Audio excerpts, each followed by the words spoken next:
Cette conférence va maintenant être enregistrée. Ça commence tout de suite. Bonjour à tous. Qui est-ce qui est venu à l'adresse avant? Qui c'est qui peut faire quoi? Bienvenue à la maison régionale de l'enseignement et de la solidarité.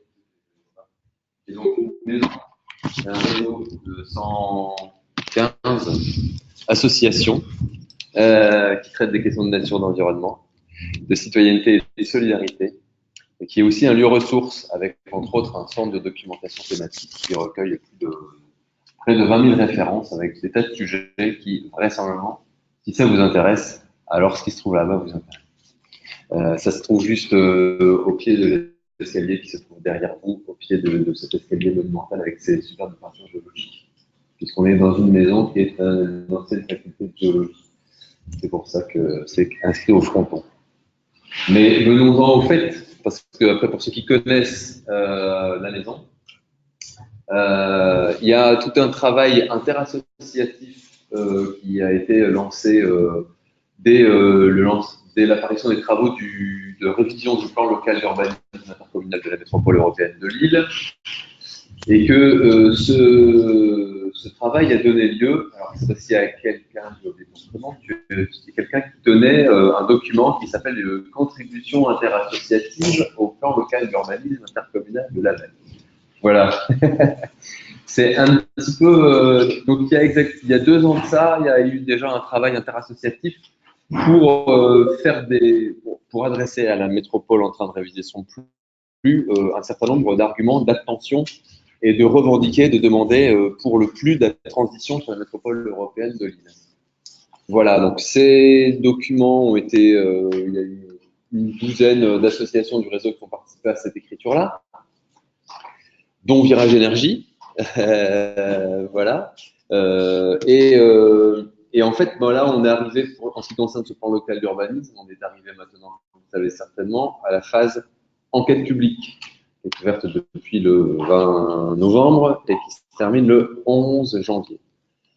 Le travail au sein de ce groupe, Commission d'aménagement du territoire, ce collectif interassociatif, se poursuit parce que malgré toute la qualité de ce qui avait été mis dans la contribution interassociative, globalement, ils ne s'en sont pas tellement inspirés. Et donc, aujourd'hui, le plus qui est soumis à enquête publique, quand même, est largement en dessous de l'ambition que collectivement nous aurions souhaité, en tout cas collectivement aussi, nous aurions souhaité que ça se traduise. Et en particulier, les enjeux énergétiques et climatiques de cet aménagement du territoire sont vraiment pas pris à la hauteur de ce qui nous semble important et de ce qu'on a défendu. En tout cas, ce qu'on a proposé. Donc, il continue d'y avoir une mobilisation interassociative qui va se rendre visible, d'autant plus visible prochainement, c'est-à-dire d'inviter massivement les métropolitains à aller faire l'effort d'aller se rendre à l'enquête publique, physiquement ou à distance, et de porter un certain nombre d'arguments pour que la commission d'enquête entende les arguments que les citoyens ont apportés là-dessus. Voilà. Toutefois, quand on parle plan local d'urbanisme intercommunal, quand on parle schéma de cohérence, d'organisation territoriale, quand on parle PCAET, bref, on a vite fait de se paumer là-dedans, quoi. Donc l'enjeu, il est d'essayer de comprendre des choses compliquées pour se dire qu'on en comprend quelques éléments pour pouvoir avoir des arguments à porter aussi à l'enquête publique. Voilà. En tout cas, du travail interassociatif que l'on est en train de mener, d'essayer d'avoir des gens qui vont s'exprimer, qui vont voilà, dire qu'il le faut un autre plus. Voilà, c'est une partie là, c'est l'actualité. Ça s'arrêtera le 11 janvier, le temps d'enquête publique. Il y aura le temps d'élaboration de l'avis par la commission d'enquête. Voilà, le processus s'en suivra. C'est peut-être là où il faudra passer au contentieux. Je sais pas, c'est filmé? Non, c'est pas filmé. Bon, voilà. Et donc moi, je me suis pas présenté. Je suis Xavier Galland, je travaille ici à la MRES, directeur de la MRES. Et donc je vais surtout vous laisser travailler avec Barbara et je pense Marie qui est également bénévole à Virage Énergie et qui je pense que vous connaissez d'ailleurs pour la plupart d'entre vous. Et voilà. Oui, juste pour dire que sur le PLU, il y a un temps samedi après-midi de 14h à 16h à la Bourse du Travail, une réunion du collectif Ensemble pour le climat qui va travailler sur le PLU spécifiquement. Donc si ça vous intéresse, vous pouvez y aller samedi après-midi. Voilà. Du coup, je vous propose de commencer. Donc, pour des questions techniques, vous allez voir, c'est un peu compliqué parce qu'on enregistre en même temps sur Internet. Donc, je dois être à côté de l'ordinateur. Donc, je ne vais pas pouvoir être debout comme j'aurais voulu l'être.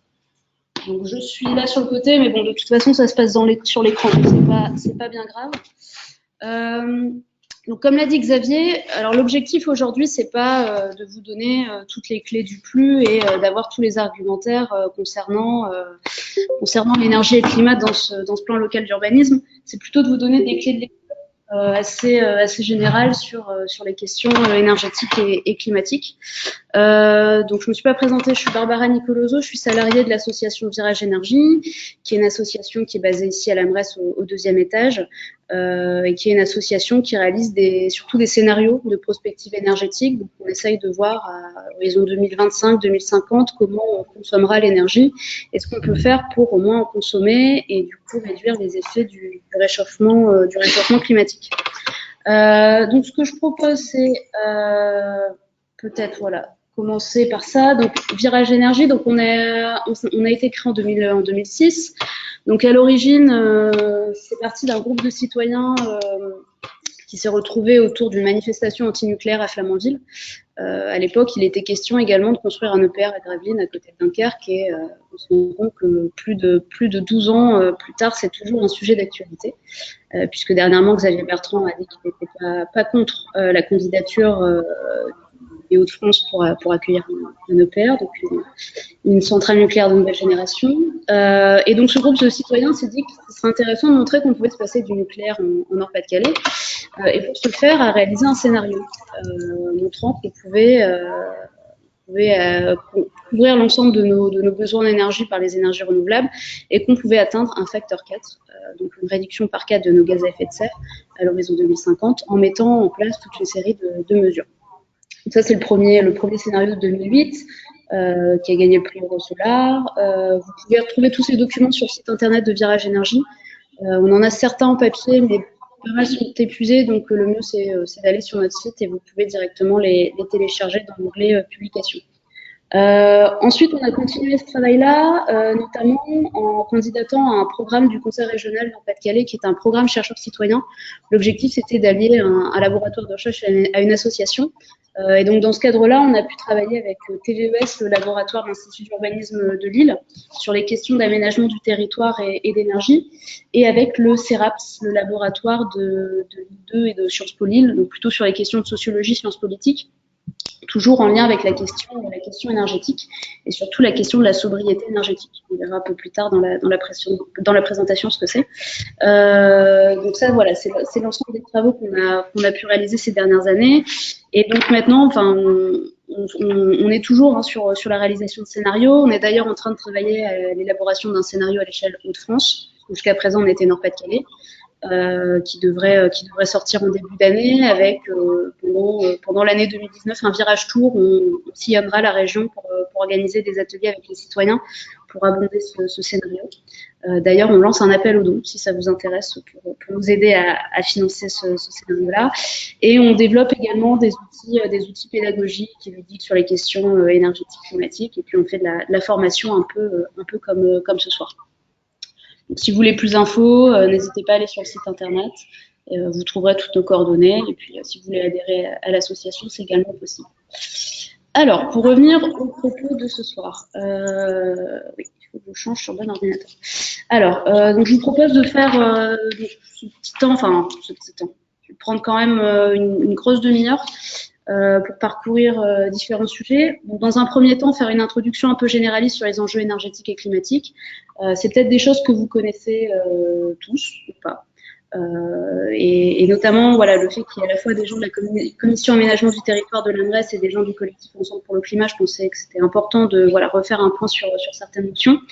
Ensuite, un deuxième temps un peu plus spécifique sur l'énergie, le climat, l'aménagement du territoire, ce qui nous réunit ce soir. Et puis enfin, vous présenter la thématique de la sobriété énergétique, qui est vraiment le sujet phare de l'association Virage Énergie et qui peut être une notion très intéressante à mobiliser dans le cadre de consultations publiques sur des documents de planification notamment, mais pas que. Donc, première partie, introduction aux enjeux énergétiques et climatiques. Alors, déjà quelque chose de basique, hein, mais à laquelle on n'a pas forcément la réponse. Qu'est-ce que l'énergie? L'énergie, c'est plein de choses. L'énergie, c'est à la fois la vitesse, la température, la forme, la composition chimique, l'altitude. L'énergie, en fait, c'est ce qui permet de transformer le monde. C'est l'énergie qui est à la base de la richesse matérielle. Pour prendre un exemple, par exemple, on va prendre le pétrole. Dans cette pièce, qu'est-ce qui n'est pas fait en pétrole ou n'est pas venu par un camion ou un bateau ou un avion qui roulait au pétrole? Nous, ouais. Et encore, l'agriculture repose en grande partie sur le pétrole. Ouais. Donc on se rend compte que voilà, c'est quelque chose qui est omniprésent. On est tous consommateurs d'énergie, que ce soit par l'alimentation, mais également voilà, par nos usages quotidiens, hein, que ce soit se chauffer dans l'habitat, se déplacer, voilà, avoir divers loisirs, avoir un ordinateur, avoir un téléphone portable, tout ça, ça consomme de l'énergie. Et c'est vraiment voilà, cette énergie qui a permis aux civilisations, notamment humaines, de se développer. C'est surtout ces derniers siècles. Et donc, je voudrais faire juste un petit point sur en fait la différence entre énergie et électricité. C'est que souvent, en fait, dans les débats publics, on mélange les deux. On mélange l'énergie et l'électricité. En fait, l'électricité, c'est une forme d'énergie. Donc, quand on fait un débat public sur l'énergie, souvent on focalise sur le nucléaire, l'électricité, mais c'est qu'une part du débat. En fait, l'énergie est beaucoup plus vaste. L'énergie, ça peut être le pétrole, le gaz, le charbon, le nucléaire qui fait de l'électricité. Ça peut être de l'énergie thermique qui fait du chaud ou juste de l'énergie électrique. Donc ça, c'est important de voir vraiment cette différence. Et une autre chose qui est importante aussi d'avoir en tête, c'est qu'il y a deux types d'énergie. Donc l'énergie primaire, donc qui est l'énergie qui est à la source avant toute perte. Donc on brûle une bûche de bois, voilà, ça fait de l'énergie primaire. Et l'énergie finale, c'est l'énergie qui est consommée en bout de chaîne, au bout du tuyau. On va dire une centrale nucléaire, quand elle produit de l'électricité qui va sortir de la centrale et celle qui va arriver dans votre radiateur, ce ne sera pas la même. Il y aura eu des déperditions entre les deux. Donc ça, vous le verrez peut-être voilà, dans des documents, quand on parle d'énergie primaire, d'énergie finale, il y a une différence en fait, entre ces deux notions, entre l'énergie qui est à la source et celle qui est consommée à la fin et les déperditions qu'il peut y avoir entre les deux. Alors, hop, donc.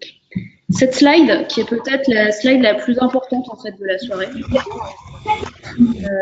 qui présente en fait de consommation d'énergie depuis à peu près 200 ans. Et ce qui est intéressant, c'est de voir que, alors ça commence en 1850, hein, mais la ligne biomasse, elle remonte jusqu'à très loin en arrière. Que c'est assez récent en fait, hein, qu'on consomme des énergies, notamment des énergies fossiles. Du nucléaire. Donc, ce qu'on appelle les énergies fossiles, c'est le charbon, le pétrole et le gaz. On les appelle également énergies de stock, puisque c'est des énergies qui sont dans le sol, qui sont stockées dans le sol. C'est également le cas des énergies fissiles, de l'uranium, qui est également une énergie de stock. Et on peut opposer aux énergies de stock les énergies de flux, qui sont les énergies renouvelables, qui là sont difficilement stockables. Le soleil, le vent, l'eau, c'est des choses qui sont difficilement stockables. On arrive à le faire, mais c'est beaucoup moins facile qu'avec le charbon ou le pétrole, par exemple. Et donc, ce qui est intéressant de voir, hein, c'est que j'ai fait rechercher les chiffres. Donc là, on a un graphique qui nous présente les 200 et un peu moins 150 ans. La Terre, elle a 4,5 milliards d'années. L'homme est apparu sur Terre il y a 4 millions d'années. L'homme maîtrise le feu depuis 750 000 ans. Et on exploite massivement les ressources fossiles depuis 170 ans. Et on les aura totalement exploitées en 250 ans. Quand on remet ces chiffres-là voilà, en parallèle de l'histoire de l'âge de la Terre, de l'âge de l'humanité, on se rend compte qu'en fait, en très peu de temps, l'espèce humaine aura dilapidé des ressources qui ont des millions d'années à se former dans le pétrole. Le pétrole s'est formé entre 20 et 350 millions d'années. Le charbon s'est fait il y a entre 360 et 290 millions d'années. C'est des ressources qui ont pu se former voilà, de la décomposition notamment de végétaux, d'animaux qui vivaient voilà, dans des temps très anciens avec des conditions climatiques très particulières que la planète Terre ne reconnaîtra sûrement plus jamais. Donc ces ressources-là, une fois qu'elles sont brûlées, une fois qu'elles sont consommées, c'est impossible de les reconstituer. D'où tout l'enjeu, notamment de la transition énergétique. Au-delà des questions de réchauffement climatique, c'est aussi la question de ces ressources qui sont totalement épuisables. Et donc, depuis le développement de ces énergies fossiles depuis 150 ans, ça a permis également le développement en parallèle de nombreuses innovations technologiques. Donc, la machine à vapeur très fortement liée au charbon. Ensuite, voilà, les moteurs électriques, les moteurs à pétrole, la télévision, le développement de l'aviation commerciale, le développement du nucléaire qui est très récent, des années 60, années 70, et puis un retour des énergies renouvelables depuis les années 90. Et ce qui est également intéressant de voir sur le graphique-là, c'est qu'on ne consomme pas une seule source d'énergie. On consomme plusieurs sources d'énergie, plusieurs types d'énergie, et c'est ça qui constitue le mix énergétique. Et quand on parle en fait de transition énergétique, il faut bien se rendre compte qu'en fait c'est comment on passe de ce mix où là on consomme 6 types d'énergie différentes à une seule qui serait les énergies renouvelables ou un retour à la biomasse. La biomasse c'est les forêts. Comment on peut faire pour revenir justement à un modèle plus sobre, moins consommer d'énergie fossile et surtout revenir à un niveau de consommation moins élevé que celui d'aujourd'hui. Parce qu'au-delà de l'accumulation des différents strates sur ce graphe, c'est aussi une courbe exponentielle de consommation qu'on peut remarquer. Et donc en fait, cette courbe, il faut aussi la mettre en parallèle avec d'autres variables, d'autres facteurs de pression qui sont directement liés à cette explosion énergétique, à cette consommation exponentielle depuis des siècles. Donc ça, c'est des données qu'on voit rarement les unes à côté des autres, mais qui sont très significatives. L'explosion de la démographie depuis 150 ans.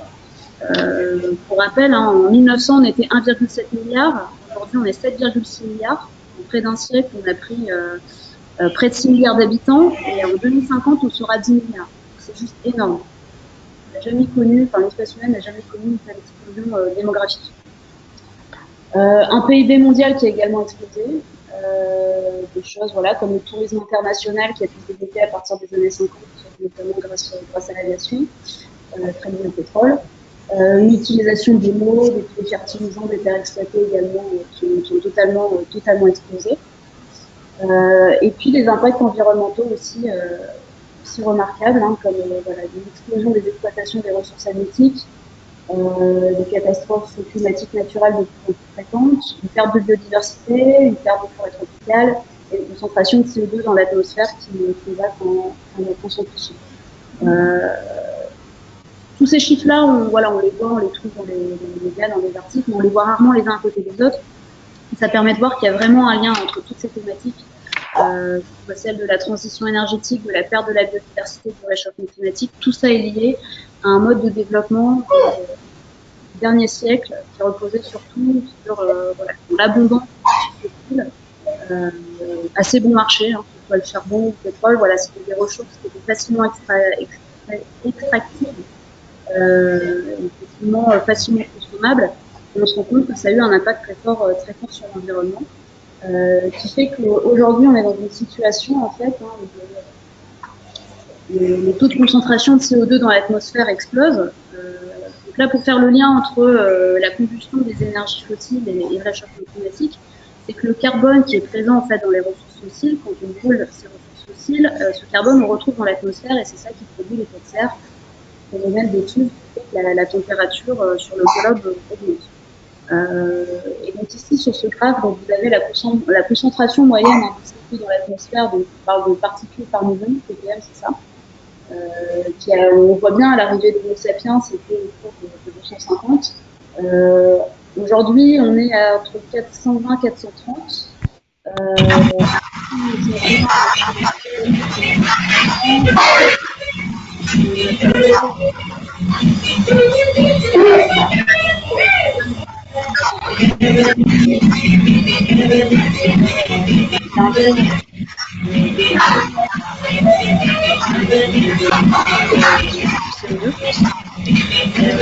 Et donc le CO2, en fait, comment on peut faire pour réduire sa présence dans l'atmosphère? Déjà, c'est en réduisant la consommation, donc en réduisant le mode de vie, en consommant le moins d'énergie possible.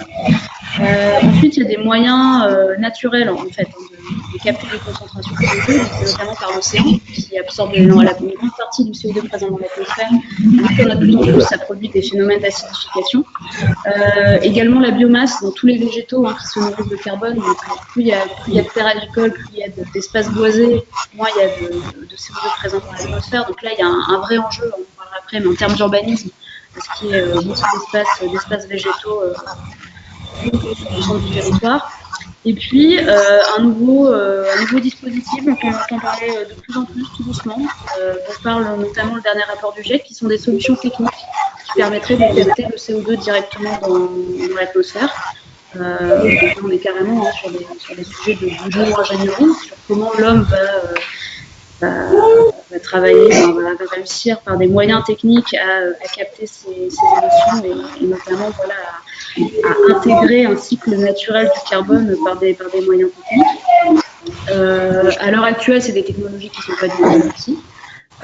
Et on se rend compte que plus la situation continue, plus le modèle ne change pas, plus à un moment on va être acculé et on va avoir recours, on pourrait avoir recours à ces techniques-là, et c'est des discours qu'on entend de plus en plus, comme la géo-ingénierie comme solution au réchauffement climatique, et le fait que le GIEC se saisisse du sujet et étudie des scénarios qui prennent en compte ces captations humaines et technologiques du CO2, c'est des choses qui doivent nous alerter nous préoccuper. Rapidement, quelques chiffres sur le risque climatique en région France. C'est vrai, quand on parle de changement climatique, dans les médias français, on évoque assez rarement le changement climatique à l'échelle locale. On a souvent ces images de sur la banquise ou de pays insulaires qui sont directement menacés par le changement climatique, mais c'est déjà une réalité sur nos territoires. Donc là, vous avez les chiffres de Douai, qui a réalisé une étude de vulnérabilité au changement climatique. Ce travail-là n'a pas encore été fait sur le territoire de la MEL, mais les chiffres sont sensiblement les mêmes. Donc voilà, on se rend compte une augmentation de la température, l'augmentation des vagues de chaleur, une réduction des précipitations, avec tout ce que ça peut entraîner d'effets sanitaires sur la population, d'effets sur l'agriculture. Notamment sur les précipitations, on est encore en période de sécheresse. Ça fait plusieurs mois qu'on est en période de sécheresse. Ça provoque également des phénomènes de retrait-gonflement des argiles, c'est-à-dire que les terres qui étaient gorgées d'eau se retrouvent d'un coup sèches et ça entraîne des mouvements de terrain, ce qui peut créer des problèmes au niveau des habitations. Notamment la ville de Carvin, qui est en arrêté catastrophe naturelle pour retrait-gonflement des argiles, des maisons qui se fissurent à cause de ce phénomène de sécheresse. Et puis, juste un chiffre, alors un chiffre qui a été sorti par l'Observatoire Climat. Si vous ne connaissez pas, je vous invite à aller consulter leur site, qui est un groupement d'intérêt public en région qui produit des chiffres et des études sur les effets du changement climatique en région Hauts-de-France, qui estime que dans le scénario le plus optimiste du GIEC, à Lille en 2080, il serait la température d'Angers. Et dans le scénario le plus pessimiste, le plus émissif, qui est en fait c'est le scénario dans lequel on est actuellement, puisqu'on ne fait quasiment rien pour réduire nos émissions, en 2080, à Lille, il ferait la température de Toulouse et Carcassonne. Donc, je vous laisse imaginer la température qu'il ferait à Toulouse et à Carcassonne. Des études qui montrent que déjà dans la région de PACA, sur certains territoires, on est dans des situations pré-sahéliques. On a sur des phénomènes de sécheresse extrêmement graves, qui posent des vraies questions, notamment sur l'agriculture et sur la capacité des espèces à s'adapter à un réchauffement climatique aussi rapide. Quand on dit que dans les Hauts-de-France, on fera du vin dans 40-50 ans, en fait, les plantes n'auront juste pas le temps de s'adapter. Il ne faut pas plaquer un climat qu'on peut connaître aujourd'hui dans certaines régions du Sud sur les Hauts-de-France. De toute façon, ça ça correspondra pas à la même chose. Les espèces animales et végétales n'auront pas le temps de s'adapter. Cette petite carte que j'aime beaucoup, qui nous rappelle qu'on est un territoire extrêmement vulnérable, avec la région Aquitaine, le Nord-Pas-de-Calais, la région la plus Nord-Pas-de-Calais, maintenant France, c'est la région la plus vulnérable au risque de submersion marine. En région, il y a 450 000 habitants quand même qui habitent au niveau de la mer. D'où cette carte d'élévation au niveau de la mer, au niveau du littoral Nord-Pas-de-Calais. Qui est quand même assez inquiétante quand on sait qu'à Gravelines, on a une centrale nucléaire. Voilà, on se posait la question des impacts environnementaux d'une centrale inondée. Et puis quand même, voilà, enfin, si vraiment ce scénario-là se passe, des mouvements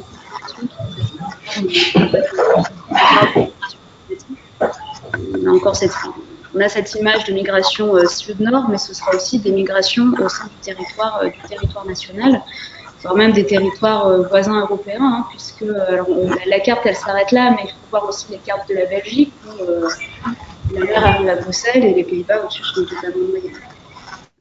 Donc on a clairement une vraie problématique en région, notamment liée à l'élévation du niveau de la mer. Élévation du niveau de la mer qui peut être liée à plusieurs choses, hein, que ce soit la fonte des calottes glaciaires, mais également la dilatation de l'océan due à la chaleur. Là-dessus, voilà, il y a plein de documents que vous pourrez chercher par vous-même.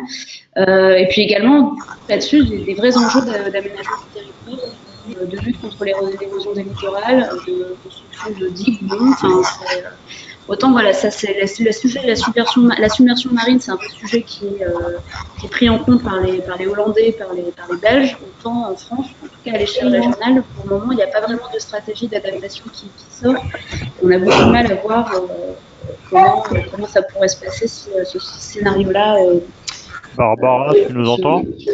avait Barbara vraiment Barbara voilà, alors, allô sans transition, je passe sur le mix énergétique des Hauts-de-France. Allô, Barbara voir vraiment ce qu'on consomme en fait en termes d'énergie. Ce qui est intéressant, c'est notamment par rapport à la question du nucléaire, c'est que 20% de l'énergie qu'on consomme, le reste c'est du pétrole, du gaz. Cliquez sur le micro en haut là, vert. Et un peu d'énergie renouvelable. Donc quand on parle de transition énergétique, en France, on a souvent tendance à focaliser le débat sur le nucléaire. C'est important, mais c'est pas le plus gros en fait de la transition. Le plus gros, ce sera sur la sortie des renouvelables. Oui, je pense qu'elle n'entendra pas parce qu'elle fait que son micro est en assemblée en fait. Couper son. Ouais, je pense, ouais. Elle a coupé, ouais. On a déjà combien entre les renouvelables sortie du. Et Giovanni et notamment sur le fait voilà, que des choses comme le pétrole, on l'utilise beaucoup sur la mobilité et que développer également, notamment massivement les énergies électriques pour la mobilité, c'est aussi une question qui se pose. Et ce qui est intéressant de voir, c'est que sur la part de l'électricité, alors l'électricité, c'est à peu près un tiers de notre consommation d'énergie. 70% de cette électricité provient du nucléaire. Le nucléaire est directement lié aux questions électriques et non aux questions énergétiques. Et donc, on est sur un territoire qui émet quand même beaucoup de gaz à effet de serre, 30% de plus que la moyenne nationale. Et c'est notamment dû à la présence sur notre territoire de grosses industries, notamment d'industries sidérurgiques. Il faut savoir que le site d'ArcelorMittal, qui est sur le port de Dunkerque, qui produit à peu près 80% de l'aluminium pour toute l'Europe, émet 3% des gaz à effet de serre de la France. Et donc on a ça sur notre territoire et donc tout de suite le bilan carbone des Hauts-de-France explose. On voit que plus de 40% de la consommation d'énergie sur le territoire repose sur l'industrie à sidérurgie.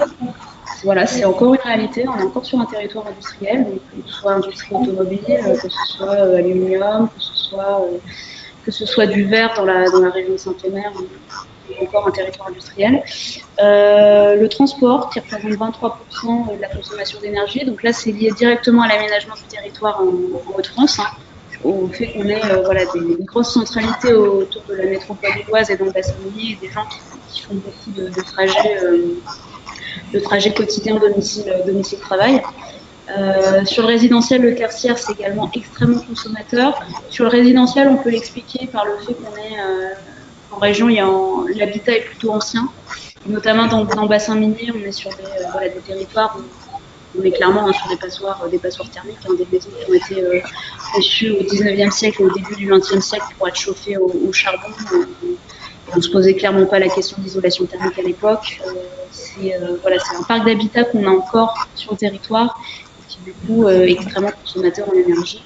Et pourtant, les gens ils vivent pas forcément très bien. Ce qui atteste de ça, c'est le chiffre de 20% de la population en précarité énergétique. Donc la précarité énergétique, c'est le fait qu'un ménage dépense plus de 10% de son revenu mensuel dans ses frais de chauffage.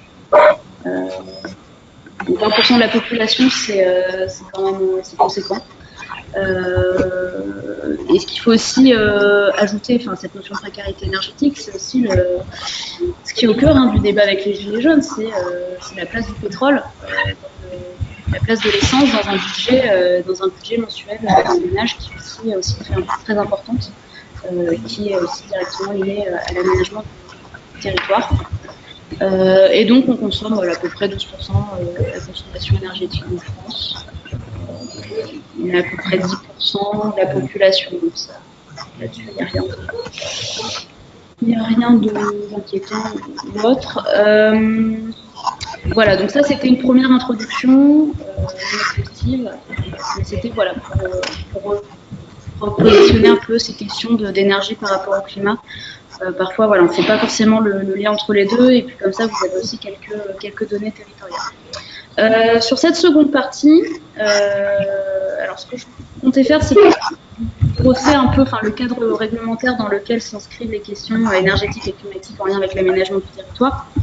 Dans la mesure où j'ai été revoir quelle était la définition d'aménagement du territoire.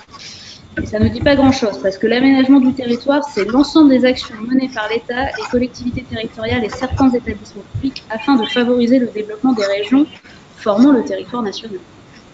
Avec ça, voilà. Et donc du coup, ce sur quoi je voulais vraiment en France, on a un aménagement du territoire qui est quand même pas mal conçu à l'issue de la Seconde Guerre mondiale, dans les années 50-60. Toujours cette grande centralité à Paris et le développement de métropoles aux quatre coins du pays. Un développement du territoire qui était basé sur une énergie peu chère et grandement disponible, qui est le pétrole. Du coup, qui a aussi entraîné un développement massif de l'usage de la voiture individuelle. On est vraiment dans un modèle tout bagnole, dans lequel on est encore aujourd'hui. Modèle qui a également permis l'étalement urbain, c'est que les gens puissent habiter de plus en plus loin de leur lieu de travail et leur lieu de loisir sans que ça pose de problèmes financiers ou de problèmes d'infrastructure. Donc cet étalement urbain, le fait que les gens s'installent de plus en plus sur des terres agricoles, dans des espaces à périphérie des villes, fait que à l'heure d'aujourd'hui, on se retrouve dans un modèle où, à partir du moment où le prix du pétrole augmente, c'est plusieurs millions de personnes qui se retrouvent totalement captives, qui en tout cas rencontrent des problèmes dans leur mobilité. Et donc on est clairement sur des questions d'aménagement du territoire.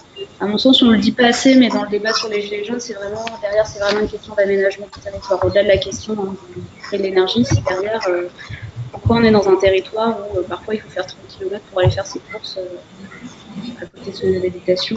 On a ces problématiques-là un peu partout en France, et même sur certains endroits sur la Meule.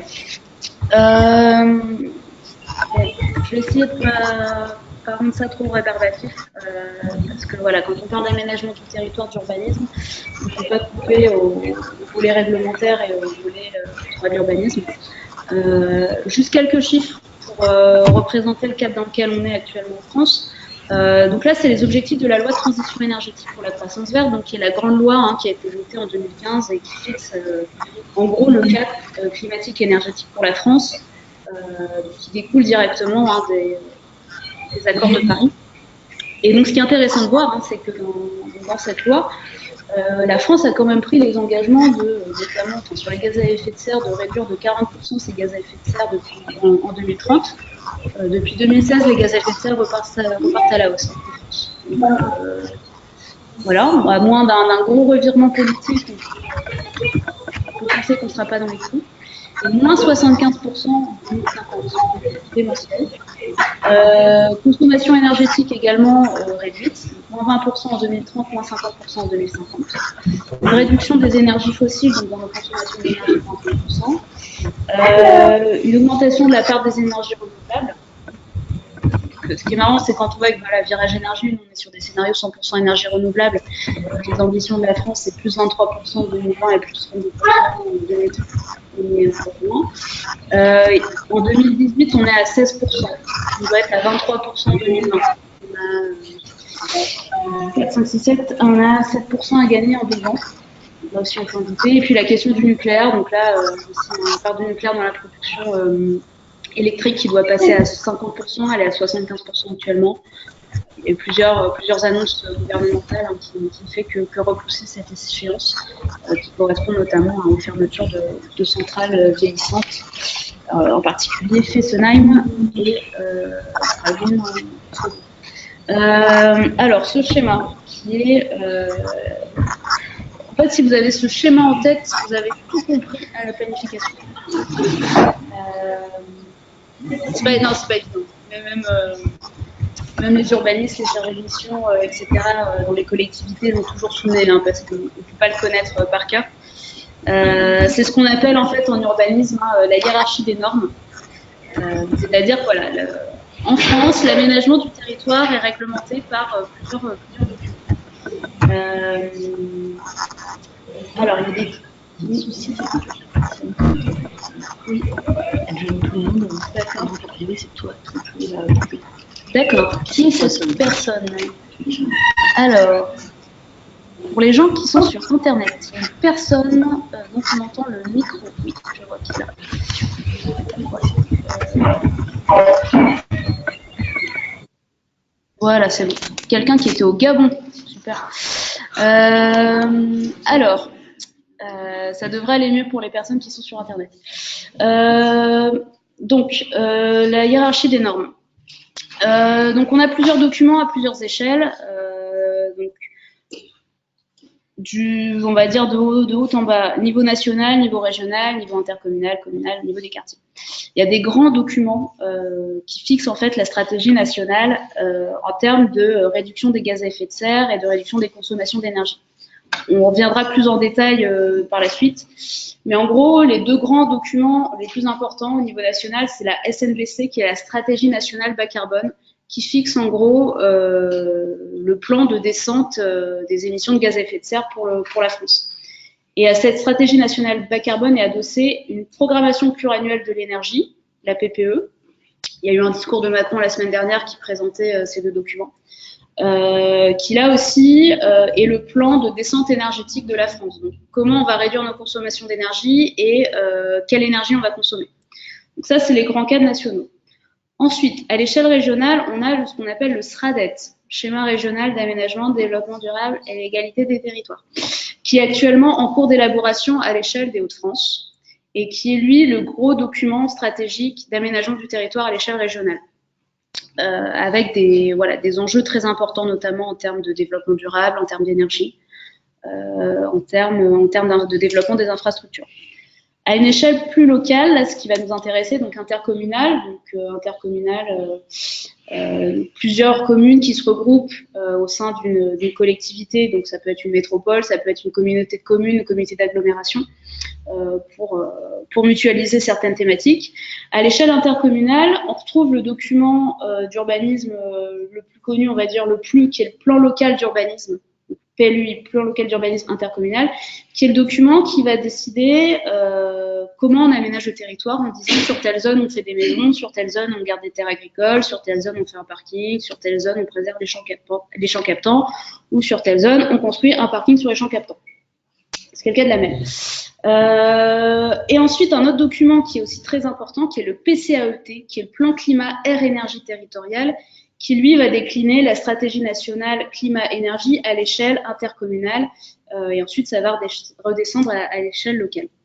Je vous enverrai le document, tout ça, vous pourrez regarder ce schéma à tête reposée, puisque ces documents doivent être compatibles les uns entre les autres, être pris en compte les uns entre les autres, c'est extrêmement, extrêmement complexe. Et ce qui est intéressant, c'est que depuis, on va dire 2015, la transition énergétique, il y a des nouveaux documents qui sont apparus, et notamment, en fait, c'est tout ce qui est à côté, c'est tous les documents qui sont en lien avec la qualité de l'air et la santé. Le PCAET, avant, ça s'appelait le PCET. Avant, c'était Plan Climat Énergie Territoriale. Ils ont rajouté le A qui est R, et c'est vraiment significatif. C'est-à-dire que voilà, on relie vraiment la question de la pollution atmosphérique aux questions énergétiques et aux questions climatiques, et ça devient un vrai enjeu dont les territoires doivent se saisir. Et notamment l'échelle intercommunale. Donc, c'est pour ça aussi que ça patine pas mal, c'est que depuis 2 ans, en fait, ces collectivités, on leur a dit, bah maintenant, vous êtes en charge de la qualité de l'air, qu'est-ce que vous faites, quoi? Donc, il y a quand même toujours l'État qui est garant, la préfecture, etc., de la qualité de l'air, mais les intercommunalités doivent également mettre en place des mesures pour veiller à la bonne qualité de l'air sur leur territoire. Bon, là, rapidement, enfin, j'en ai déjà dit un mot. Donc, la stratégie nationale bas carbone qui fixe les budgets carbone. Donc, on fixe les plafonds d'émissions de gaz à effet de serre pour 3 périodes de 5 ans. Le petit graphique est pas lisible, mais c'est juste pour vous donner une idée de ce à quoi ça ressemble, en fait. Hein. C'est vraiment quelle descente en termes d'émissions de gaz à effet de serre on va faire à l'échelle nationale. Mais voilà, ce graphique-là, de toute façon, est totalement pipé parce que depuis 2016, en fait, ça remonte à la hausse et ça descend pas. Donc, ça pose aussi des questions de dans quelle mesure on va réussir à tenir nos engagements internationaux. Et la programmation pluriannuelle de l'énergie. Donc là, c'est vraiment en lien avec le discours qu'a fait Emmanuel Macron la semaine dernière. Le document n'est pas sorti, donc on peut juste se baser sur son discours. Et ce qu'il faut retenir, en fait, c'est que la France acte le fait qu'elle va émettre davantage de gaz à effet de serre que prévu jusqu'à 2025, mais elle garde tout de même l'objectif de neutralité carbone.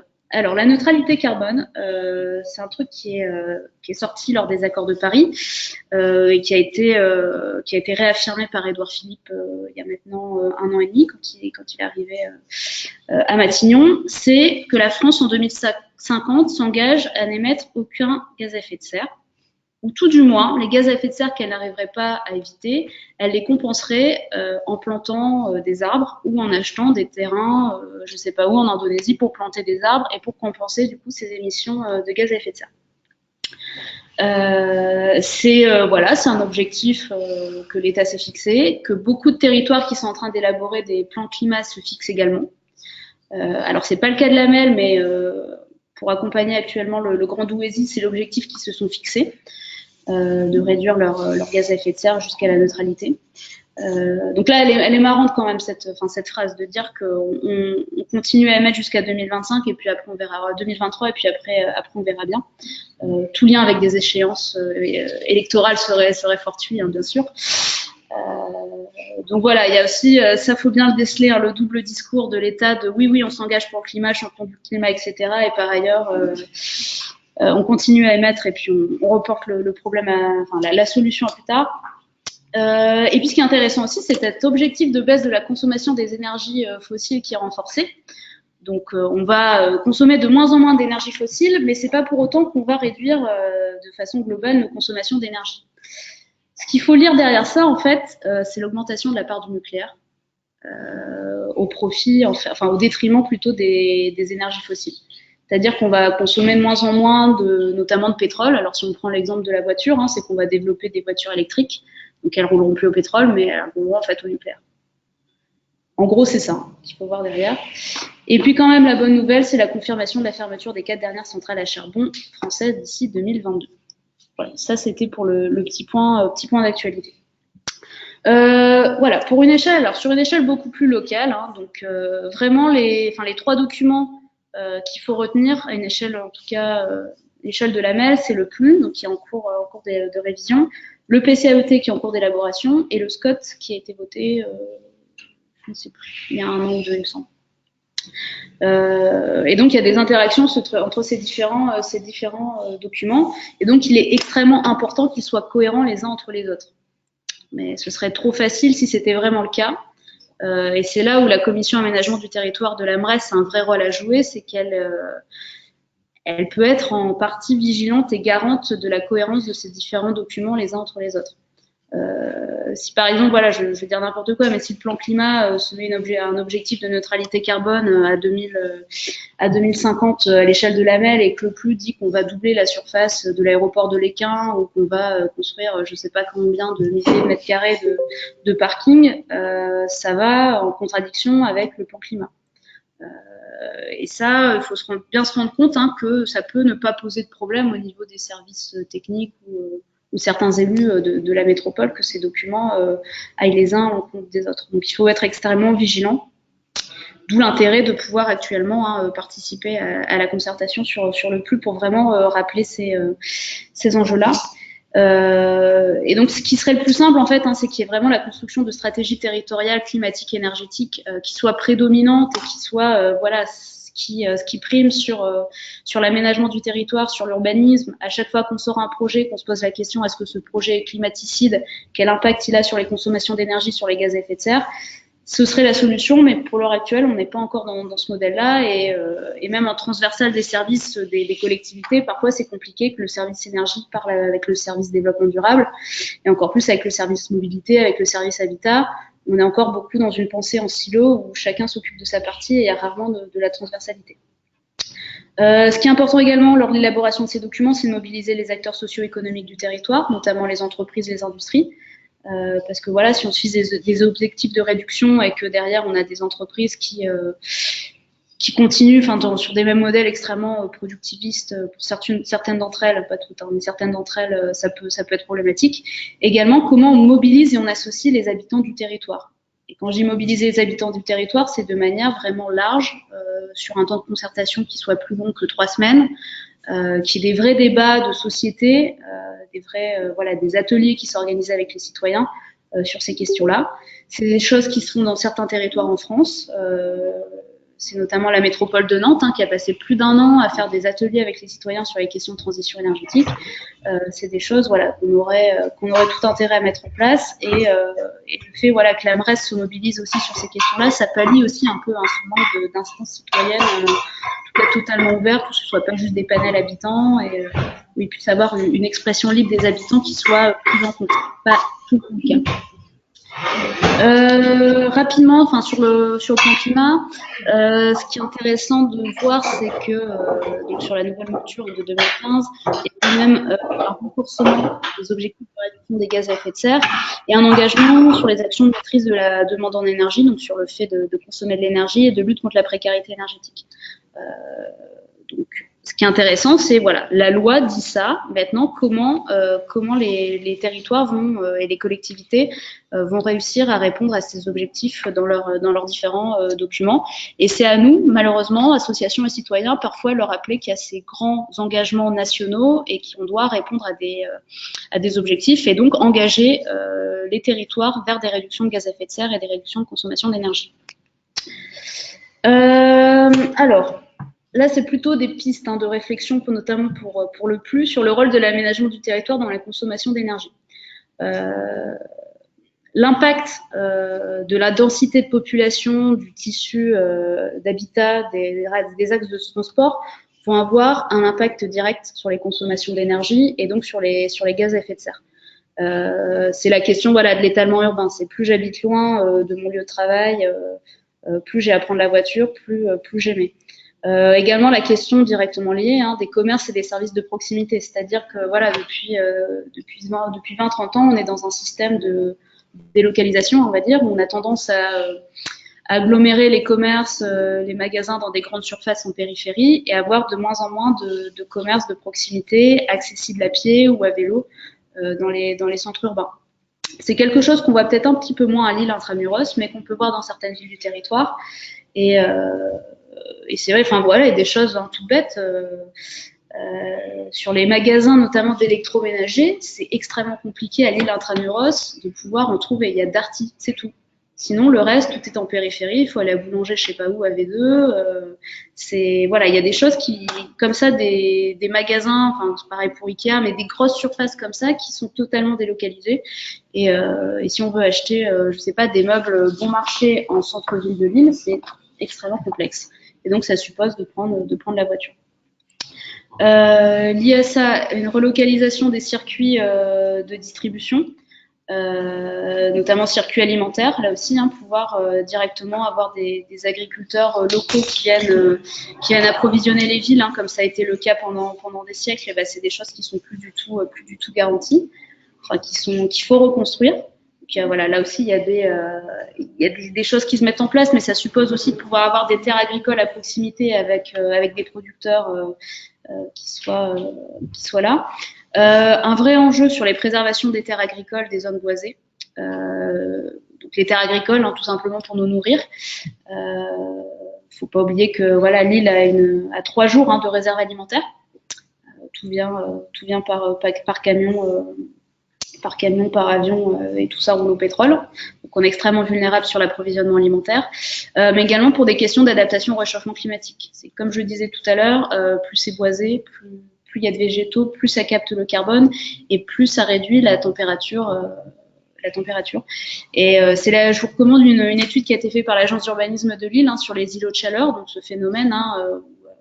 En gros, le béton absorbe la chaleur et ne la redégage pas. Donc, ce qui fait que entre la Grand Place de Lille, une nuit de canicule et le parc du Héron à Villeneuve d'Ascq, il peut y avoir plusieurs degrés de différence.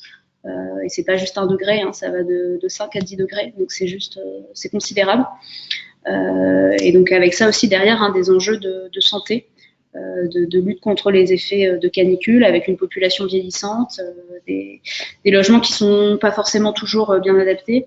Donc voilà, un vrai enjeu sur la préservation des terres agricoles, et derrière ça aussi la question de l'eau, des champs captants qui sont totalement vitaux pour nos territoires. La question des impacts environnementaux qui est très important. Alors là, que ce soit la qualité de l'air ou la biodiversité. Sur la qualité de l'air, voilà, je vous renvoie vers les travaux d'Atmo, qui est l'instance de surveillance de la qualité de l'air, et sur la biodiversité, sur le travail que peut faire Entre Lianes, qui est vraiment une association du réseau de la Mresse qui fait un travail très fin d'identification des espèces et des risques qui courent, notamment en lien avec l'urbanisme et l'aménagement du territoire sur certaines espèces, que ce soit végétales ou animales.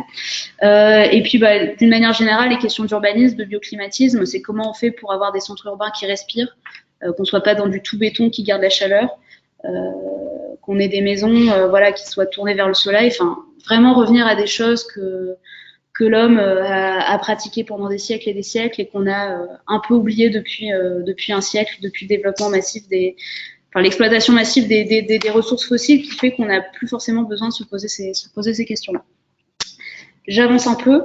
Et donc nous, en fait, Virage Énergie, mais d'autres associations, le cadre dans lequel on s'inscrit, notamment pour mettre à bien la transition énergétique, c'est ce qui résume le mieux, c'est ce petit schéma qui a été élaboré par l'association Négawatt.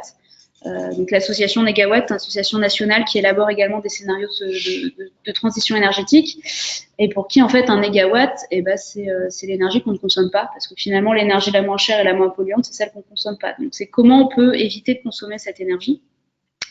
Il y a 2 moyens. Le premier qui est la sobriété, donc le changement de comportement individuel et collectif. Donc c'est vraiment comment par l'aménagement du territoire, les politiques publiques, mais également le comportement qu'on peut avoir individuellement, on peut réduire nos consommations d'énergie. Le deuxième volet qui est l'efficacité, c'est comment la technique peut nous permettre de réduire nos consommations d'énergie. Et là j'insiste sur la complémentarité entre le volet efficacité et sobriété, c'est-à-dire que sur l'efficacité, quand on peut avoir des effets, ce qu'on appelle des effets rebonds. C'est-à-dire que notamment, on peut prendre l'exemple de la voiture, maintenant on a des moteurs qui consomment beaucoup moins qu'il y a 20-30 ans, sauf que on consomme pas moins d'énergie, on émet pas moins de gaz à effet de serre. Et on l'explique par le fait que comme les moteurs sont plus efficaces, ils consomment moins, les gens vont plus loin et roulent plus. Donc il y a ça qu'on appelle l'effet rebond en fait. C'est pas parce qu'on a une amélioration technique que derrière il y aura forcément une réduction des consommations et des émissions. Donc ce qui est très important derrière tout ça, c'est la question de l'humain. Qu'on oublie bien souvent quand on parle quand on parle de transition énergétique, et c'est comment aussi on fait sortir la question de l'énergie du giron des ingénieurs, des scientifiques, et on en fait une vraie question sociale et politique qui nous concerne tous, puisqu'on est tous consommateurs d'énergie, et comment justement ces questions environnementales, climatiques, énergétiques peuvent aussi guider nos choix politiques et nos choix d'aménagement du territoire. Et le dernier volet, une fois qu'on a réduit nos consommations par la sobriété et l'efficacité, c'est le développement des énergies renouvelables. L'idée, c'est pas en fait de garder le même niveau de consommation qu'on a à l'heure actuelle, qui est extrêmement dispendieux, et de mettre autant d'éoliennes qu'il faudrait pour remplacer les énergies, les centrales nucléaires. L'objectif, c'est pas ça. L'objectif, c'est vraiment de déjà réduire nos consommations, commencer certes à déjà développer le renouvelable, mais quand même miser d'abord par les économies d'énergie avant de se lancer dans un développement massif industriel des énergies renouvelables. Voilà. Et je vais finalement, finir sur la question de la sobriété énergétique. Donc revenir sur cette question de changement de comportement qui selon nous, et Virage Énergie, est vraiment la clé de réussite de la transition énergétique, et c'est vraiment une thématique qu'on voit beaucoup trop peu dans les documents de planification. Et voilà, au moins, sur cette question de la sobriété, à l'issue de ce petit temps de formation, vous aurez les arguments et les idées clés pour pousser cette thématique-là au sein de vos contributions.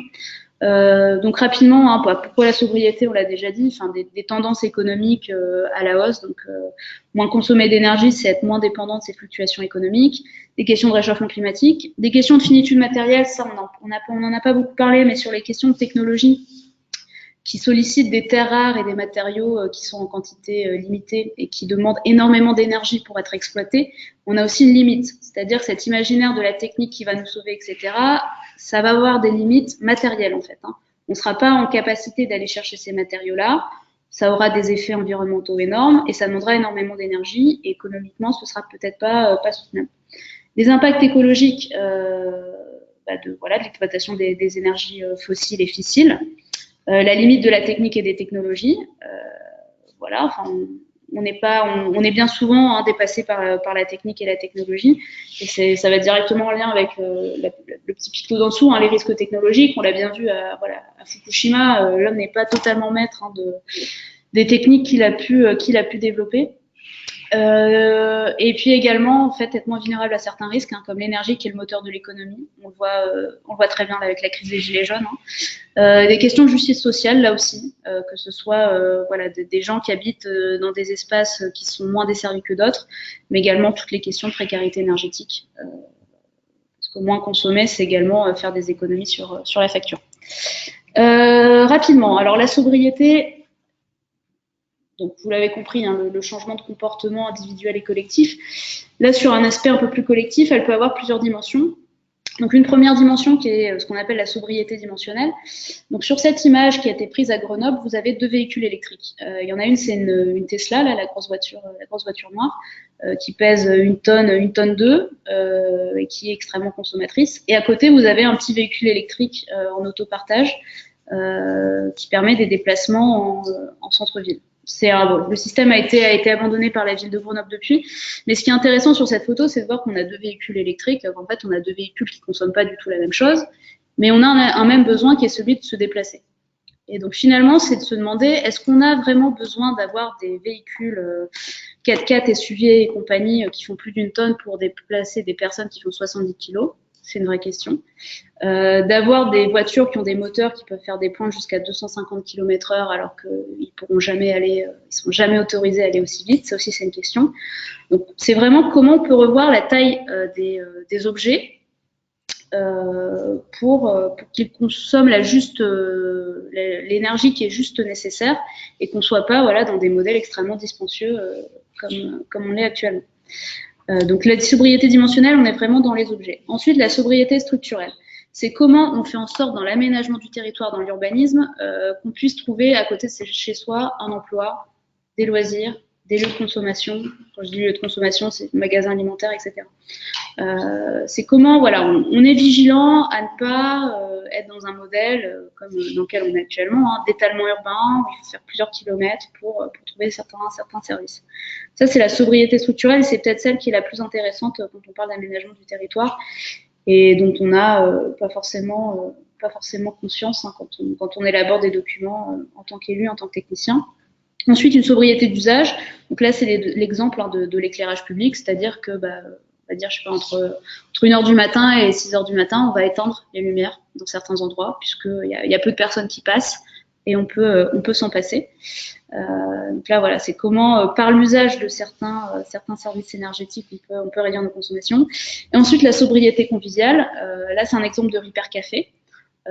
Voilà, comment en réparant, en mutualisant, en partageant, on peut aussi recréer du lien social avec la sobriété. On est tous d'accord que c'est fortement pénible d'avoir une machine à laver ou un frigo qui tombe en panne le jour de la fin de la garantie. Voilà, c'est comment on lutte contre ces questions d'obsolescence programmée, et le Repair Café est un des exemples. Donc les Repair Café, de réunions de personnes qui peuvent réparer avec certains. Enfin, il y a des bricoleurs, on peut amener ces objets et ils sont réparés. Et puis on passe un bon moment, ça recrée du lien social. Donc là, ça c'est un travail, voilà, c'est Virage Énergie a essayé de matérialiser ce que pouvaient représenter les 6 axes de la sobriété. Donc comment on passe vraiment d'une situation d'ébriété énergétique dans laquelle on est à une situation de sobriété. Donc très rapidement, passer de la surabondance à la suffisance matérielle, de la centralisation à la relocalisation, du travail salarié aux activités gratuites. Quand on parle de sobriété, ça remet aussi en question le travail, les activités économiques, le temps. Est-ce qu'il faut revoir le temps de travail, travailler moins pour avoir peut-être plus de temps pour faire son potager ou pour créer du lien social.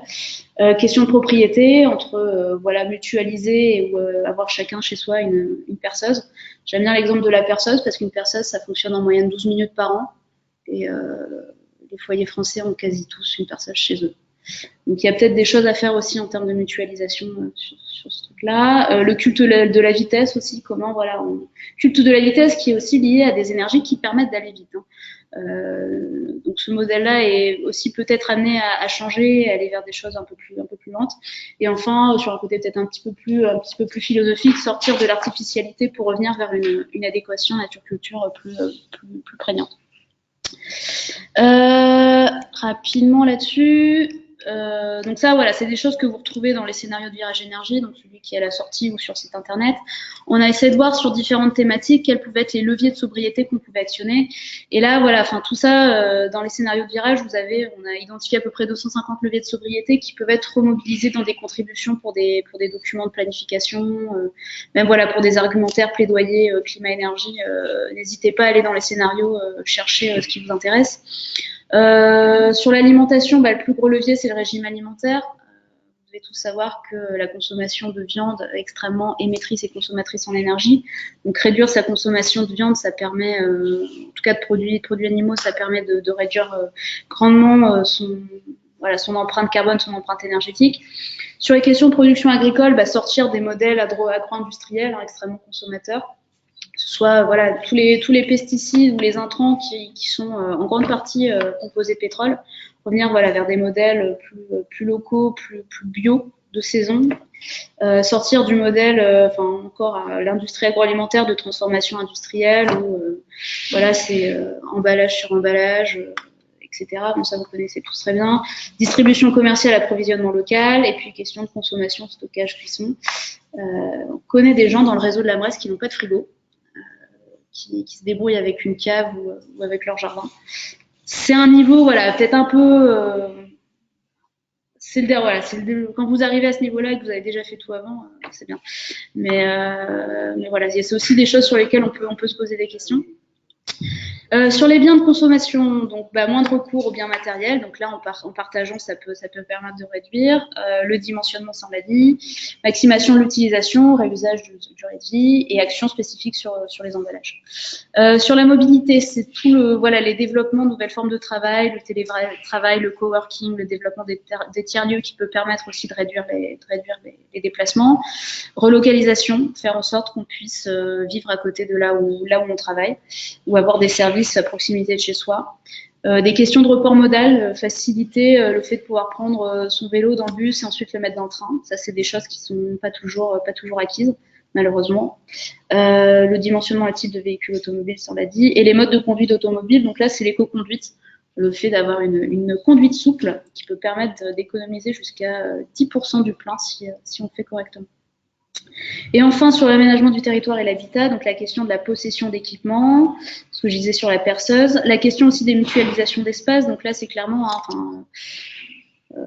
plutôt un public jeune ici, mais les questions de de colocs, etc., qui peut être également intéressante pour des personnes âgées. Ça se fait de plus en plus de développement de béguinage de personnes âgées où il y a des pièces communes qui permettent d'éviter l'isolement.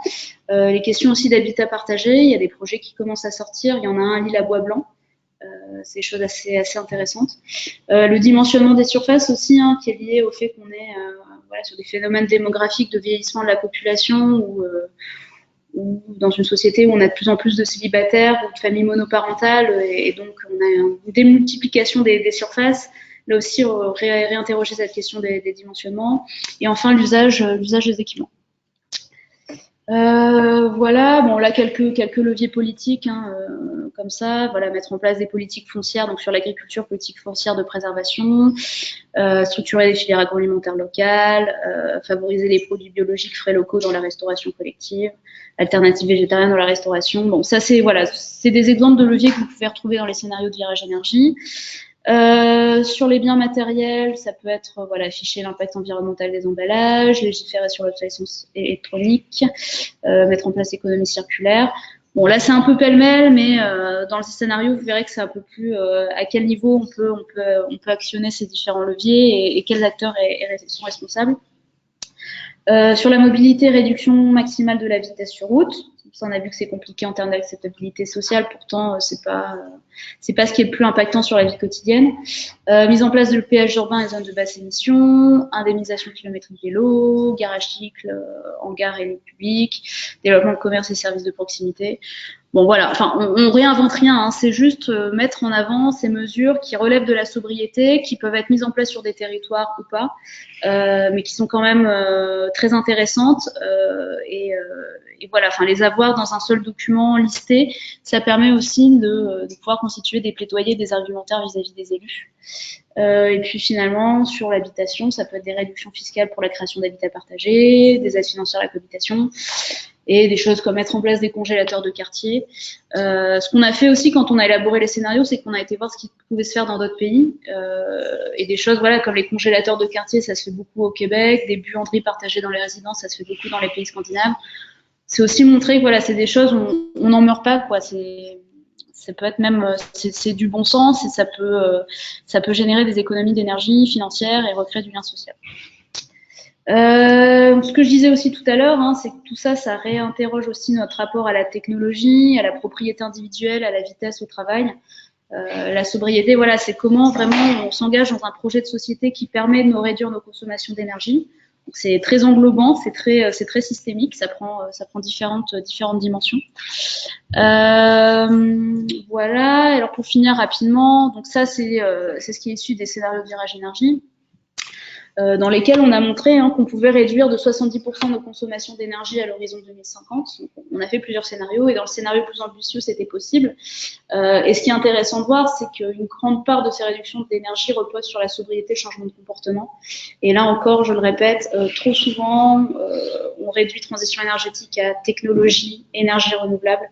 Et le volet du changement de comportement, il est juste déterminant et c'est ça qui va permettre qu'on réussisse la transition énergétique.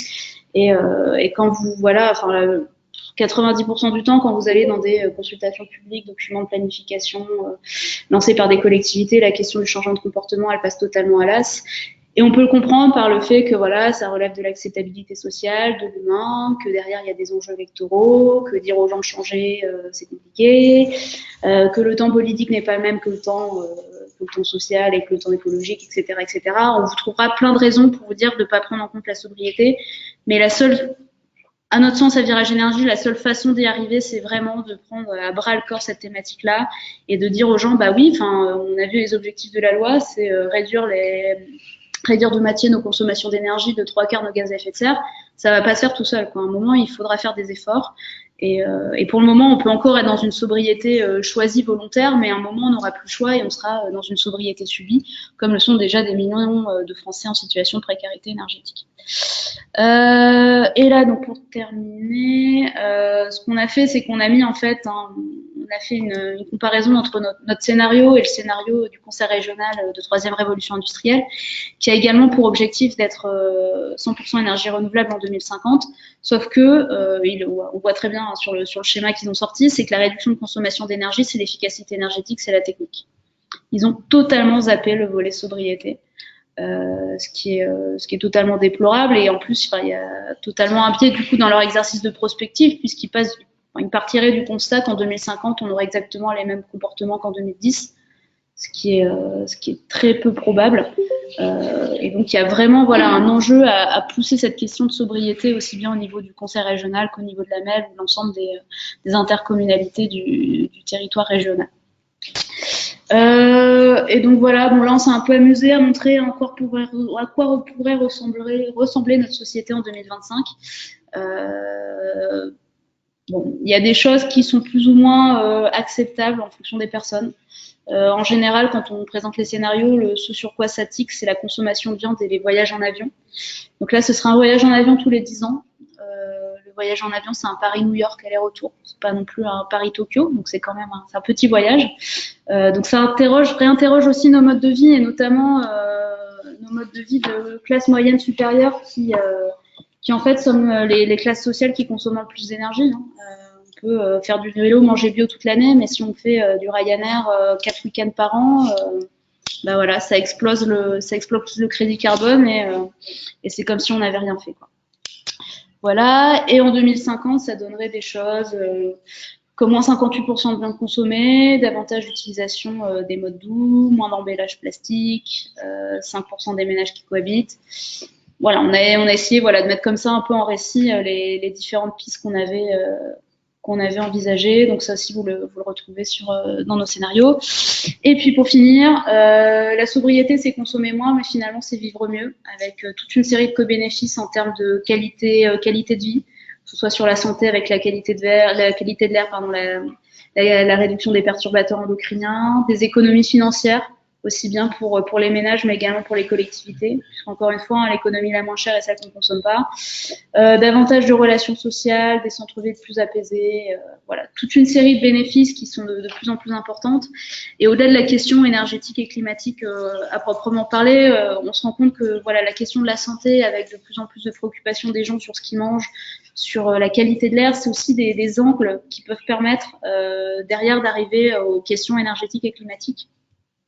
Et je pense que là-dessus, faut pas hésiter à aller interpeller les territoires, les collectivités, qui ont une vraie responsabilité. Virage Énergie, avec une vingtaine d'autres associations, on a porté plainte contre l'État pour mise en danger de la vie d'autrui, parce qu'il est clairement question de ça, au niveau de la qualité de l'air. Donc c'est constamment aller alerter, et de toute façon on sait bien que l'État français n'est pas dans les clous de la réglementation européenne et qu'il préfère payer des amendes plutôt que mettre en place des mesures de réduction de la pollution atmosphérique. Donc là-dessus en tant qu'association citoyenne, on a vraiment un rôle de vigie, même de lanceur d'alerte à jouer sur les questions pollution atmosphérique. Voilà, en gros, j'ai été un petit peu longue, mais je pense que ça vous a quand même dressé un paysage de ce qu'on pouvait faire avec les questions énergétiques et climatiques. En tout cas, j'espère que vous avez pu apprendre des choses, et que ça suscite des idées sur la façon dont vous pourrez faire des contributions sur les documents de planification. On peut prendre, si vous avez des questions, n'hésitez pas. J'ai été un peu longue, je sais, mais je suis désolée. Mais parfois, c'est un peu nécessaire, et surtout sur les questions d'aménagement du territoire avec la hiérarchie des normes et tout, c'est difficile de les présenter comme ça. Enfin, je vous invite vraiment à télécharger, vous tapez sur internet hiérarchie des normes urbanisme, et vous verrez tous les documents, et à vous plonger un peu plus sur ce que recouvre chaque document. Voilà, je ne sais pas si vous avez des questions. Oui. Déjà, merci pour la présentation. Mais par rapport du coup aux éventuelles contributions qu'on pourra faire pour le flux, j'ai pas trop vu quels aspects en particulier sur lesquels vous étiez un peu en désaccord avec Virage Énergie. Enfin, je vois bien du coup la vision de Virage Énergie, mais j'ai du mal à voir un peu dans le flux des trucs plus. Alors, je vais laisser répondre mon administratrice qui est au sein de la commission d'aménagement du territoire et qui suit plus finement le flux que moi. Ou discutons ensemble. Qu'est-ce qu'on rejette? Vous connaissez quelqu'un qui a déjà un petit peu identifié quelques points dans le plus par rapport aux questions dont on a discuté, ou pas trop encore, et c'est un travail qu'il faut faire, et on s'organise sur là-dessus. C'est pour voir un peu si quelqu'un avait déjà un peu réfléchi. Non, vas-y. Moi, je sais ce que disait Xavier tout à l'heure. Oui, mais au niveau reste, c'est-à-dire, il y a une papier que tu as, tu renvoies la balle là-dessus. Non, mais après, ce qui est intéressant, c'est que juste le flux n'a pas. Enfin, il n'a aucun enjeu de sobriété énergétique. Et voilà, juste le fait qu'il ne propose pas une orientation vers la sobriété énergétique montre qu'on reste toujours dans la même croissance que le folle. Et donc, rien de pour ça, on peut être. Bon, on peut le justifier. Après, les dames en urbain, le flux en enfin, ils veulent construire un peu partout, ils augmentent le nombre de voiries, donc en fait, à chaque fois, c'est lié avec la condition. Mais sinon, on va faire ça. Alors, sur le plus, parce que ça, c'était une contribution avant. Là, en ce moment, il y a l'enquête publique qui a démarré dans novembre, qui s'est terminée en janvier. La MARES, donc, la MARES en tant que réseau, va porter un avis à l'enquête publique, mais comme tout le monde peut le faire. Donc, ça peut être aussi bien personne morale que physique. Donc là, il y a un texte qui va être publié, sur lequel vous avez travaillé, c'est ça, l'année dernière.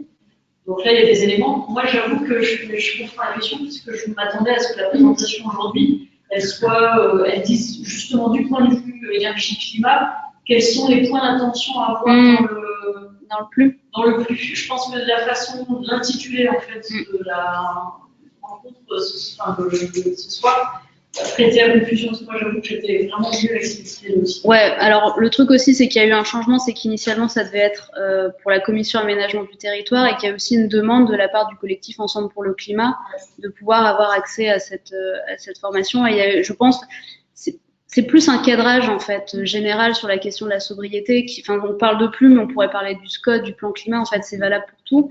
Que voilà, ces argumentaires-là soient entendus et après, voilà, ce soit à vous en tant que citoyen ou en tant qu'association aussi d'émettre un avis sur le plus. Nous, à Virage, on le fait dans le cadre de la commission d'aménagement du territoire. Après, c'est non, parce que là aussi, enfin, c'est une réalité d'associations qui doivent prendre le temps aussi, souvent du temps bénévole, de pouvoir étudier ces documents qui sont quand même vachement costauds. Je remercie Marie de le faire. Enfin, Marie, elle n'est pas urbaniste de profession non plus. Enfin, c'est aussi ça. Là aussi, il y a aussi un vrai décalage entre des documents très techniques prof de lettres, voilà. Non, mais tu vois, enfin, c'est aussi des documents extrêmement compliqués qui sont faits pour les spécialistes, hein, clairement. Et du coup, c'est extrêmement aussi compliqué pour un citoyen lambda déjà de comprendre la hiérarchie des normes, ce qu'il y a derrière, sur quoi on peut attaquer. Enfin, et d'où l'intérêt de la commission aménagement du territoire de l'AMRES, c'est de mettre différentes expertises autour de la table pour pouvoir proposer une contribution commune, quoi. Mais oui, s'il y a bien peut-être une contribution à la suite de cette conférence, c'est sur l'idéologie qui est derrière le flux, qui est l'idéologie de la croissance, l'idéologie de la consommation effrénée des terres. Mais enfin, ça, en fait, il y a des documents que j'ai déjà envoyés par mail, mais simplement, il suffit de lire l'avis de la mission régionale de l'autorité environnementale, qui est une instance qui émane de l'État, du ministère de la Transition écologique, qui a émis un avis de 46 pages, et dans cet avis, il démontre de A à Z pourquoi ce flux il est complètement morbide. Alors, je n'utilise pas le terme, mais j'utilise le dessin, il est morbide et morbide. Et je n'utiliserai pas le terme de climaticide, mais j'utiliserai le terme de homicide. On ne tue pas le climat, on tue l'humanité après toutes les espèces vivantes. Et là où je suis pas tout à fait. Il va y avoir un communiqué de presse de la NORES qui va bientôt sortir, mais moi j'aurais aimé aller plus loin sur les risques de famine qui sont liés à ce flux qui va. Est-ce que c'est clair pour tout le monde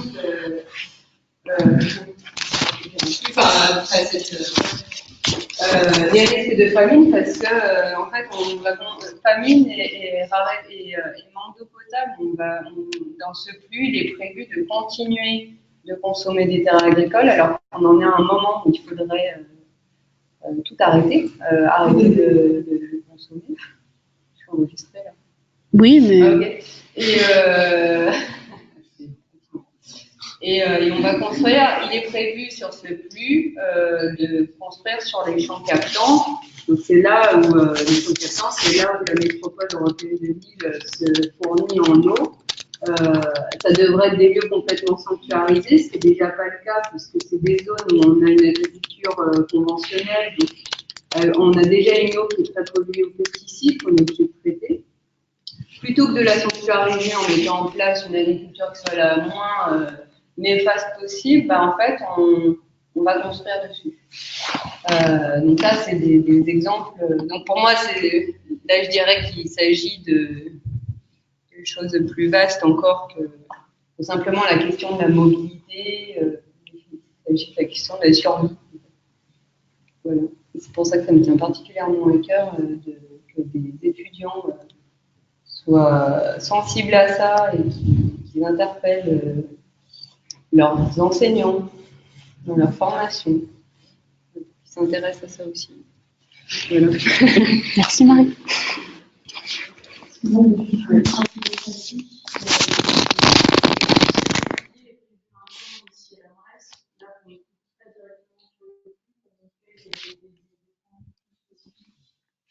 Et donner des éléments pour participer, on va dire, contribuer à l'enquête.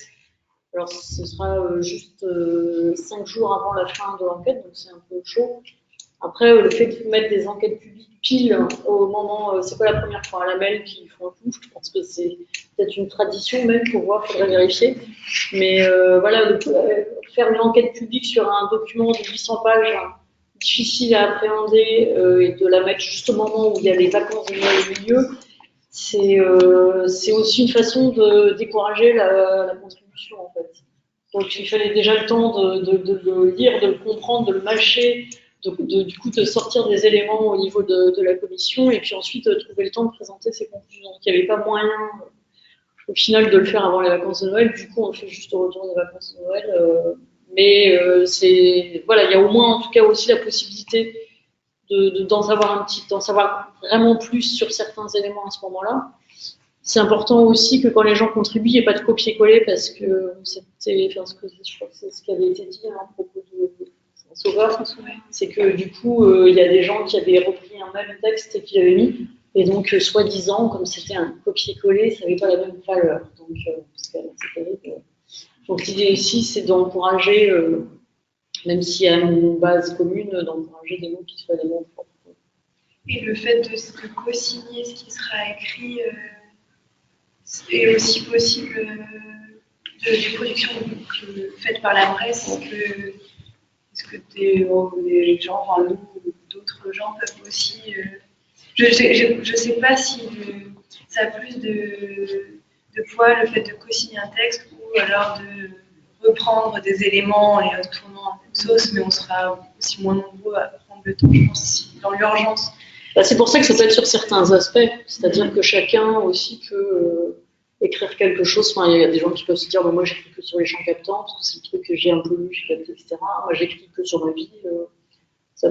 La diversité, en tout cas, apparemment, rend les choses plus crédibles pour les commissaires. Bon. C'est un travail d'usure qu'il faut mener, c'est-à-dire que plus ils reçoivent et plus un travail d'usure qu'il faut mener. Je ne suis pas persuadée que ça change le plus. Par contre, effectivement, l'autorité environnementale, quand elle dit ça et ça et ça, ça ne va pas, si derrière les gens viennent rajouter. Le bouquin antisocialité, globalement, elle dit que le document manque de lisibilité. Donc, des experts de l'urbanisme qui disent que là, c'est intéressant. Voilà. Et ça, c'était le 26 avril 2018. Elle parle d'incohérence et de contradiction entre ce document et les autres documents d'urbanisme. Elle pose la question de sa légalité, en fait. Elle dit qu'il n'y a pas eu d'étude des incidences de ce flux sur les 5 sites Natura 2000 qui sont limitrophes à la mer. Alors dans la mer, il n'y a pas de site Natura 2000. Les sites Natura 2000, c'est des sites qui ont une grande valeur patrimoniale, une valeur en termes de faune et de flore exceptionnelle, qui sont absolument complètement préservés. Et donc, il y a 5 sites Natura 2000 qui sont limitrophes à la mer. Il n'y a aucune étude dans le flux d'incidence de la construction sur ces sites. Parce que oui, en fait, ce flux-là part du principe d'une augmentation de la population urbaine de 10%. Et donc, partant de cette augmentation de 10% de la population, on dit bah, on va construire. Dans cet avis de la mission régionale, donc je répète encore, c'est une instance de l'État qui dit ça. Alors les questions de qualité et de quantité d'eau potable disponible pour les habitants de la mer sont déjà aujourd'hui sensibles, c'est déjà un problème, on est déjà dans une situation de stress hydrique. Le flux n'émet pas d'études des impacts générés par l'augmentation de la population, par l'augmentation de l'imperméabilisation des sols, donc le fait de rendre des sols de façon irrémédiable. Ce n'est pas juste un document qui nous engage pour 20 à 30 ans, c'est un document qui donne des autorisations pour des actions qui sont irrémédiables. Voilà. À partir du moment où on imperméabilise des sols, c'est fini en fait. Les sols ne vivront plus. Voilà. Donc il dit aussi que le flux est très consommateur d'espace agricole et qui pose le problème des conséquences sur les agriculteurs. Oui. Est-ce que, parce que là, du coup, il y a, enfin, c'est pas avec des mots, mais le flux, c'est aussi une carte. Oui, c'est surtout une carte. Est-ce que, je ne sais pas si ça a déjà été fait, d'avoir justement la comparaison entre le flux précédent et celui-là pour voir justement comment sont réaffectés les espaces et visualiser les en fait, on en a parlé, mais on est peu nombreux à la mission aménagement du territoire. C'est un travail de fou furieux. Mais je pense que ça sera plutôt après la fin de l'enquête publique qu'on va commencer à se pencher plus précisément sur les cartes, et notamment pour sensibiliser la population, de faire des photos des lieux, peut-être avec vue aérienne. Des photos des lieux aujourd'hui et de montrer aux gens que ces lieux-là, en fait, sont susceptibles d'être imperméabilisés. Mais ça demande beaucoup de travail et on est peu nombreux. Et c'est aussi pour ça que des formations sont faites comme ça. C'est aussi pour un peu transmettre le fardeau, je dirais, parce que c'est horrible comme boulot. Moi, ça fait là 1 mois et demi que je suis dessus. En fait, j'en peux déjà plus. Enfin, j'ai besoin que ça soit transmis et de ne pas être la seule à porter ça, parce que c'est infernal en fait. Enfin, c'est dur. Voilà. Après, le truc avec les cartes aussi, c'est que le flux d'avant, peut-être de 2004, et il a déjà cette orientation-là. On peut dire. Moi, je peux penser ça, mais peut-être qu'en 2004, il n'y avait pas assez de documents orientés sur le climat, peut-être pas assez de documents orientés sur l'air, et donc l'orientation, c'était la période de la croissance effrénée, voilà. Donc maintenant, on produire un flux en 2018 qui prend exactement les mêmes principes qu'en 2004, qui est sur toujours plus. Là, ça a plus du tout, enfin, donc, si on compare les recherches, je ne sais pas si c'est très très visible, mais de voir le changement, parce qu'en fait, les zones du flux, c'est soit en zone agricole, naturelle, urbanisée ou urbanisée. Et dans les urbanisées, il y a différents degrés, donc urbanisée maintenant, on met du temps. Et donc, je pense que les zones urbanisées étaient déjà définies comme telles. Le fait de refaire un flux aurait pu permettre de mettre des zones urbanisées qui n'avaient pas été urbanisées à les dire non, c'est ça veut dire comme carte. C'est sur le face à maison, il y a déjà la rue, c'est En plus, c'est pas les mêmes dénominations entre le précédent et une zone S, c'est devenu une zone E. Et l'interface a changé aussi, donc on va se retrouver dans les deux.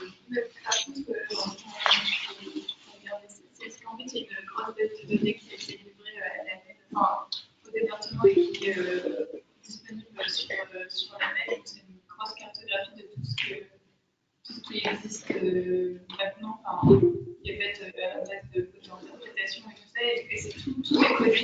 En fait, du coup, il est possible de faire un tri grâce au logiciel et tout ça, et peut-être qu'on pourrait faire ressortir. Ce qui va évoluer.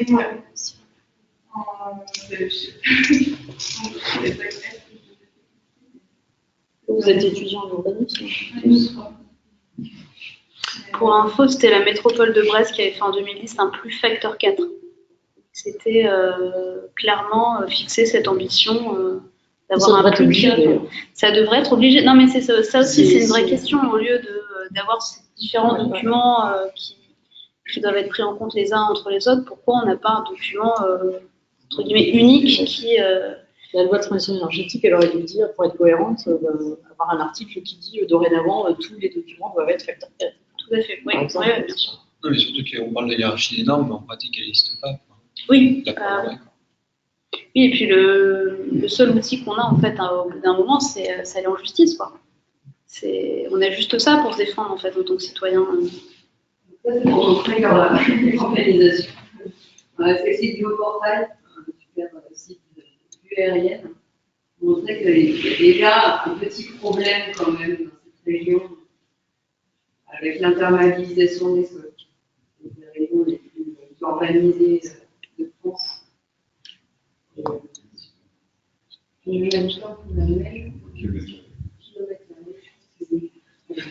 million. On est la deuxième métropole d'Alsace. Ouais, après Paris, ouais. Avant, c'était la métropole chez lui, c'est 6600 pour Lille. Et après, sur la métropole, ça va être très différent, je sais pas. Beaucoup moins. Une question. T'as des questions sur le chat ou pas? Non. Voilà, et en fait, même quand on regarde une image comme ça, on dit, mais c'est complètement fou. Les nouveaux plans locaux d'urbanisme, dans un moment où on sait qu'on est en sixième extinction de masse, on sait déjà que les effets, je ne vais pas l'appeler du changement climatique, mais du chaos climatique sont déjà là en train de nous bousculer très sévèrement, c'est quand même complètement fou allié de continuer de produire des plans locaux d'urbanisme, des documents d'urbanisme qui continuent de projeter de la construction sur les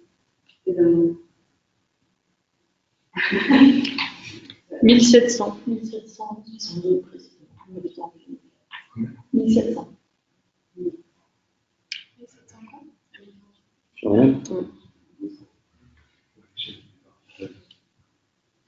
Il va falloir manger avec ça. Voilà. On est vraiment dans là, déjà dans le scénario de 2007 de virage énergie, je vais vivre en Nord-Pas-de-Calais. On montre qu'en Nord-Pas-de-Calais, il faut importer 2 fois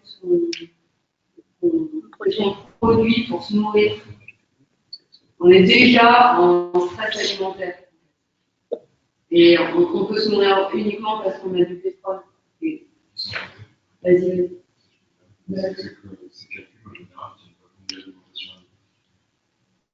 Quand tu, par exemple, si tu as la production de porc industriel, de poulet, on compare les approvisionnements en soja ou qui arrivent des Brésil ou par exemple. C'est complètement biaisé, c'est sous-estimé.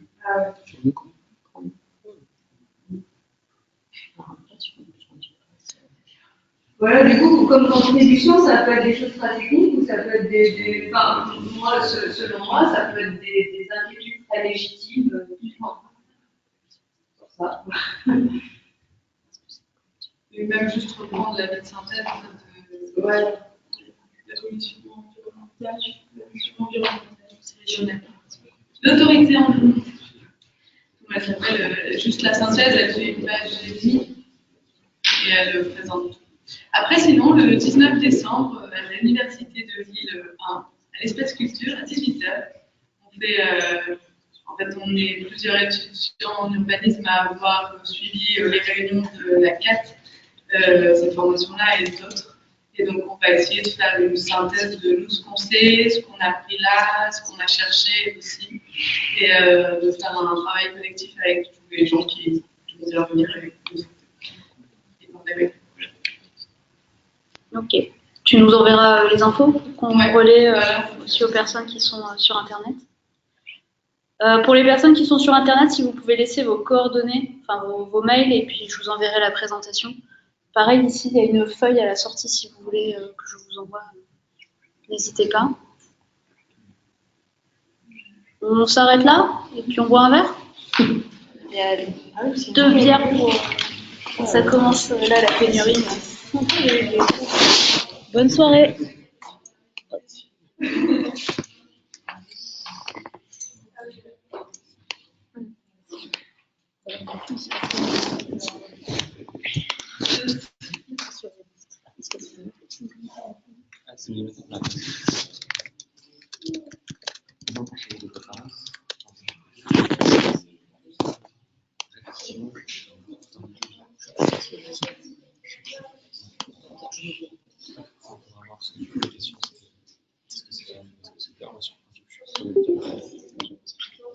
Cette conférence va maintenant être enregistrée.